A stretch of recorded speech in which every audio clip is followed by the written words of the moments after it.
Hello' friends, স্বাগতম জনাইছোঁ মোৰ অন্য এক নতুন ভিডিঅ'লৈ। বন্ধু বান্ধৱীসকল, অসমৰ জনপ্ৰিয় অভিনেত্ৰী মুনমী ফুকনৰ আছে এটি বেয়া খবৰ। হয় বন্ধু বান্ধৱীসকল, অসমৰ চলচ্চিত্ৰ জগতৰ জনপ্ৰিয় অভিনেত্ৰী মুনমী ফুকনৰ খবৰটো পাই সঁচাকৈ বহুত দুখ লাগিল। পিছে বেয়া খবৰটোনো কি জানিবলৈ ভিডিঅ'টো প্ৰথমৰ পৰা শেষলৈকে চাই থাকিব।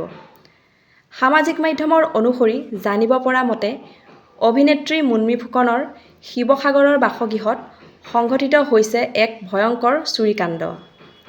জানিব পৰা মতে দেওবাৰে নিশা শিৱসাগৰৰ বাপুৰাম বৰা পথস্থিত অভিনেত্ৰীগৰাকীৰ বাসগৃহ তহিলং কৰে চোৰে।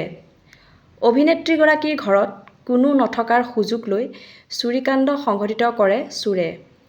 গৃহস্থই জানিবলৈ দিয়া মতে চোৰে অভিনেত্ৰীগৰাকীৰ বাসগৃহ আলমাৰী ভাঙি লক্ষাধিক টকা সোণৰ আ-অলংকাৰ আৰু লগত নগদ 40,000 টকা ধন লৈ যায়।